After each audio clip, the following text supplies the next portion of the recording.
نفس کیسے کمزور ہوتا ہے، تو یہ کسی ایکسپرٹ سے پوچھنا چاہیے، کسی ماہر سے پوچھنا چاہیے کہ اس کی کمزوری کیسے ہوگی۔ ہماری بدنی امراض کے لیے یا صحت کے لیے ہم جو بدن کے ماہرین ہیں، طبی ماہرین ہیں، ان سے پوچھتے ہیں۔ اب روحانی ماہرین سے پوچھیں کہ یہ نفس بڑا تگڑا ہے، اس کو کیسے صحیح کرنا ہے۔ علامہ اقبال علیہ رحمہ جس شخص کو اپنا مرشد مانتے ہیں اور کہتے ہیں میری اندر کی بیماریوں کا علاج جس شخص نے کیا ہے، وہ مولا جلال الدین رومی ہے۔ تو جلال الدین رومی ایک معالج کا پتہ دیتے ہیں۔ بعض اوقات ہمیں کوئی مسئلہ ہوتا ہے تو ہم کسی اپنے ڈاکٹر دوست سے پوچھتے ہیں کہ یار آپ کی نظر میں کون سا اچھا ڈاکٹر ہے جو ہمارے اس مرض کے لیے ہو، کہ ڈاکٹر آگے جس ڈاکٹر کا پتہ بتائے گا پھر وہ باکمال ہی ہوگا نا۔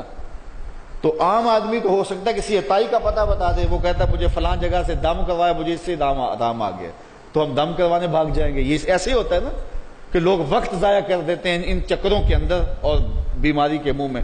وقتی طور پہ تھوڑا سا نفسیاتی طور پہ وہ ٹھنڈے ہو جاتے ہیں، جب انہیں کوئی دم شم ہو جاتا ہے تو وہ کہتے ہیں نہ میں ٹھیک ہوں، لیکن بیماری اندر پھیلتی رہتی ہے، وہ ڈاکٹر کے پاس جاتے نہیں پراپر، اور پھر بیماری اتنی پھیل جاتی ہے پھر علاج نہیں ہوتا۔ تو جب وہ تھوڑا سا ان کو ریلیف ملتا ہے ان کے نفسیات کی وجہ سے، تو وہ شور کرنے لگ جاتے ہیں میں بڑا بہتر ہو گیا ہوں، اور عورتیں کہتی نہیں پہنا میں تو ٹھیک ہی ہو گئی ہوں۔ تو وہ نتیجہ کیا ہوتا ہے کہ بیماریاں پھیلتی ہیں اور باقی لوگ بھی اس طرح چل پڑتے ہیں، تو یہ ایک عجیب رنگ اور عجیب ڈھنگ ہوتا ہے۔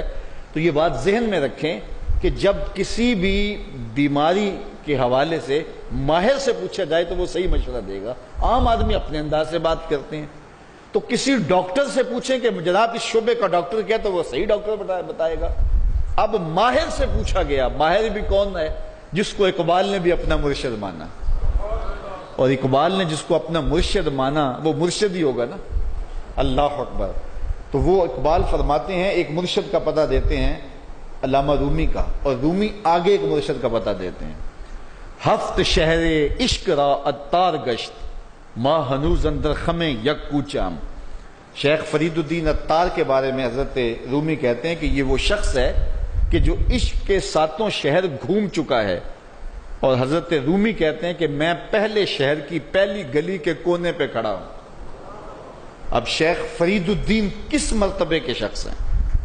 تو ان سے پوچھئے کہ آپ ماہر ہیں، اقبال کا مرشد بھی آپ کی دہلیز پہ کھڑا ہے، تو آپ بتائیے یہ نفس کا علاج کیا ہو؟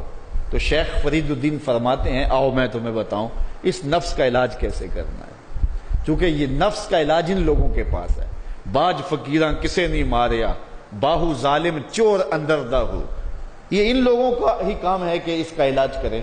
تو شیخ فرید الدین فرماتے ہیں نفس نتواں کش الا باسے چیز بات گوئم یاد گیرش اے عزیز۔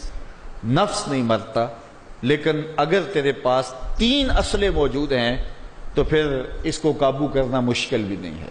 وہ 3 اسلحے کون سے ہیں ذرا سن لیجئے، اور اس نیت سے سنیے کہ ہم اس ماہ صیام میں اس پر عمل کریں گے اور اپنے نفس پہ قابو پانے کی کوشش کریں گے۔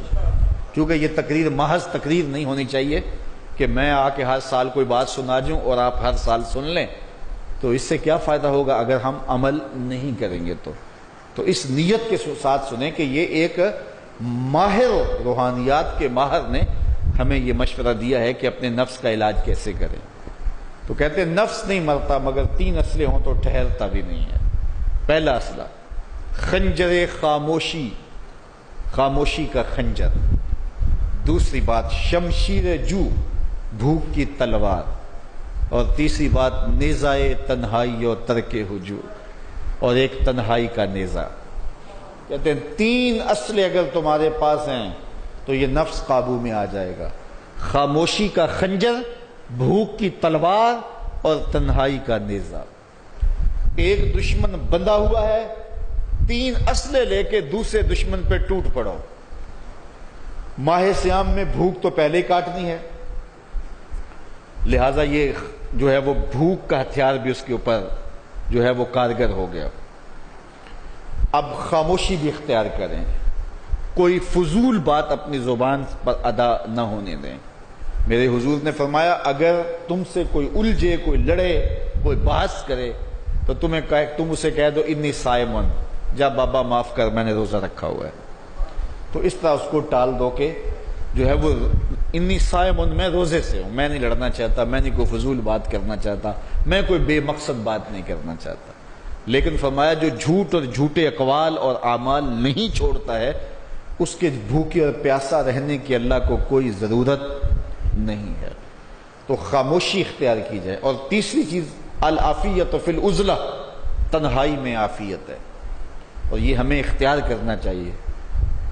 حضرت شاہ نقشبند بخاری علیہ رحمہ فرماتے ہیں فقیر کے لیے بہترین جگہ مسجد ہے یا پھر اپنے کامل شیخ کی صحبت ہے، اور تیسری چیز تنہائی ہے، اور چوتھی جگہ سوائے ہلاکت کی اور کچھ نہیں ہے. اس لیے ہمیں کہا گیا بازار میں دیر سے جاؤ، جلدی واپس آ جاؤ، مسجد میں جلدی جاؤ، دیر سے واپس آؤ. تو بہترین جگہیں مساجد ہیں. کامل پیر اگر کسی کو مل جائے، آج تو اس دور میں کامل کا تلاش کرنا بھی ایک مسئلہ ہے، لیکن جن لوگوں کے انفاس کی خوشبو سے دلوں کی تربیت ہوتی ہے وہ مفقود نہیں ہوئے، اگرچہ تھوڑے ہیں، اگر طلب سچی ہو تو مل ہی جاتے ہیں. تو تیسری چیز فرمایا تنہائی، عافیت عزلت میں.